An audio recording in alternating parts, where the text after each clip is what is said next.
Probably arguably one of the better jobs in the entire game of Final Fantasy V.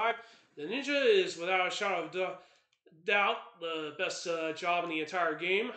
Well, in terms of overall prowess and abilities, it doesn't have the very highest stat modifiers, but nevertheless, it's got a ton of good abilities that could be just about be virtually useful in the entire game. And believe it or not, just about any job can probably get a mileage of any of the abilities that you get out of the ninja. But in a 4-job Fiesta setting, this is arguably one of the best jobs to get in any playthrough, just because of just how broken many of its abilities are.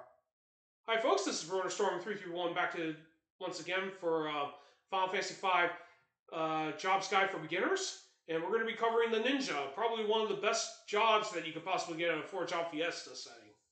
So the Ninja is one of the 3 jobs you'll get right away after Karnak Castle, and it's one of the 3 shards you do get. Of course, you won't get Ranger or Bard until after you run into the Black Chocobo at Curson Island a little bit later on. So basically, the Ninja is the only warrior type, well, I should say one of the 2 warrior type jobs you do get with the first 3 fire crystals. Downside is that Beastmaster is not a very strong job in the nutshell, pretty much.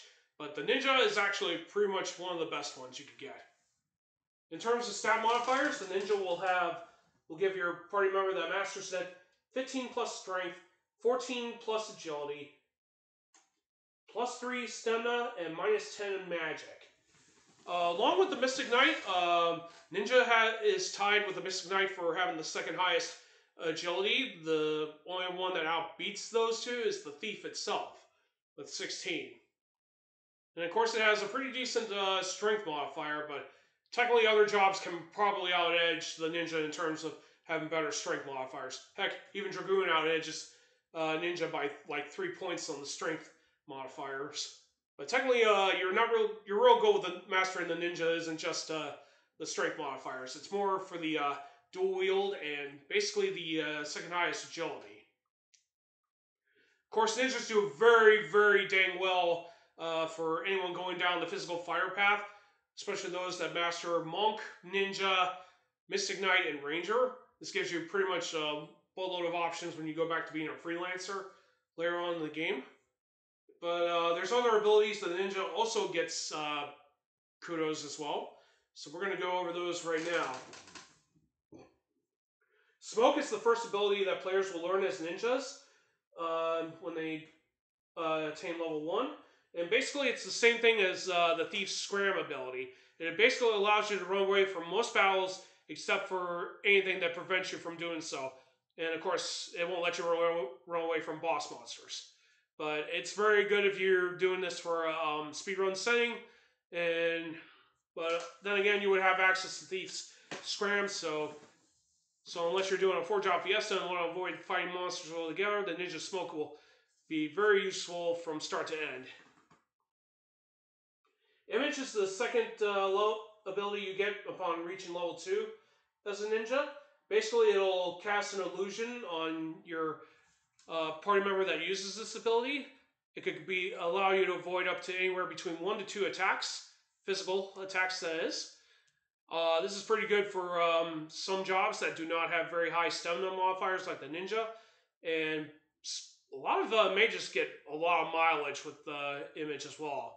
So it's actually one of the better defensive abilities you could probably get out of it. Plus it's also probably one of the few jobs that gives you blink status as well. I think you can also get blink with White Mage, but if you don't get White Mage for the 4-job Fiesta, the Ninja's image can also work very handily as well. First Strike is a support ability that you'll learn at level 3 as a ninja. And basically what it does is if you master Ninja and go back to your Freelancer, that Freelancer will have First Strike as its support ability automatically applied. And when that happens, that means your odds of getting first attacks on enemies before they get a chance improves. Of course, if you combo that with the Thief's Vigilance and you put them both on your Freelancer, you'll not only eliminate back attacks, but you'll have the upper hand on your enemy party most of the time. Of course, you won't have that against bosses most of the time, though. So keep that in mind. At level 4 as a ninja, you will learn the throw ability. This is, aside from throwing shurikens and elemental scrolls, the ninja can also throw spare weapons, soon if it can be thrown at enemy targets, and they can basically deal a considerable amount of damage. For the most part, believe it or not, mages can get some mileage out of throw, mainly with the elemental scrolls. So if you got like Black Mage or Summoner, you can give throw, let them throw any elemental scrolls, and those will deal Aga-based damage. I kid you not. You can also give that to any of your other weaker mages, and they can do considerable amount of damage with the elemental scrolls. Of course, your physical fighters like Knights, Monks, and even Dragoons and Samurai can benefit from throw as well, so they can chuck any spare weapons they don't need. Of course, just remember not to throw any of the legendary 12 weapons or priceless weaponry at them, though. And then finally, we come to our final ability that you'll learn to master Ninja, the Dual Wield. Dual Wield is a support ability that, upon mastering the Ninja, will be transferred to your freelancers and mimes, and they get the ability to dual wield 2 weapons as opposed to holding a weapon or a shield. So basically, dual wield is pretty much the crux for having a very powerful setup for physical fighters. Basically, you make the physical fighter in question a freelancer. Then you assign, thanks to dual wield being automatically applied, you supply that physical fighter with Mystic Knight Spellblade and Ranger's Rapid Fire. And even though you're going to be doing less damage than normal, after you apply whatever spell you want to apply on your Spellblade, you'll be doing like considerable amount of damage because you're going to be racking up almost 8 hits, and all 8 of those hits are going to land on that target entirely.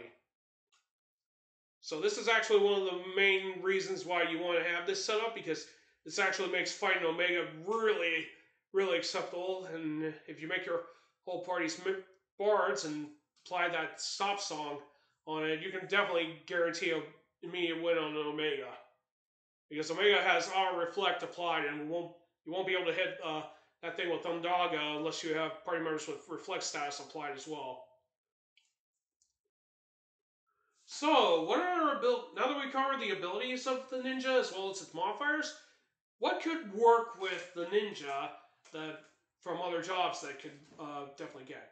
Well, for starters, the Rapid Fire can definitely work well with the Ninja. Of course, it'll get the ability to attack 8 times, so you could definitely get a little bit more with that combo than anything else. You can also apply the Samurai's Senanki, or if you're more concerned about its defenses, you can give it Chidori as well. Of course, if you want, you can definitely apply the Thief Smug ability to the Ninja, because it does equip knives as well, so you can basically, I'm not really sure if it can do 2 strikes with it in general. I would have to test that out as well, but I think it could work, but then again, it could not. So keep that in mind. Of course, if you wanted to equip stronger weapons or better weapons, giving an equipped sword from the Knight would be a very good ideal. But unfortunately, it's like the last ability you would need to master. So that would be probably a dangerous ideal if you did decide to do that, because you're... Well, I wouldn't say it would be dangerous. I mean, it could be dangerous if you go back to Freelancer with it, but you can give equipped swords to Ninja, and they could probably wield Knight swords and get more damage out, more mileage out of it as well. Of course, ninjas can definitely benefit from Mystic Knight Spellblades, since they can equip knives most of the time and they're enchantable, so you can definitely apply that to the ninja as well.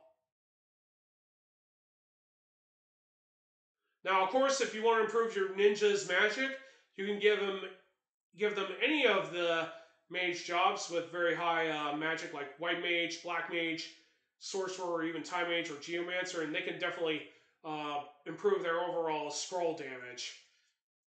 So they can also benefit from that as well.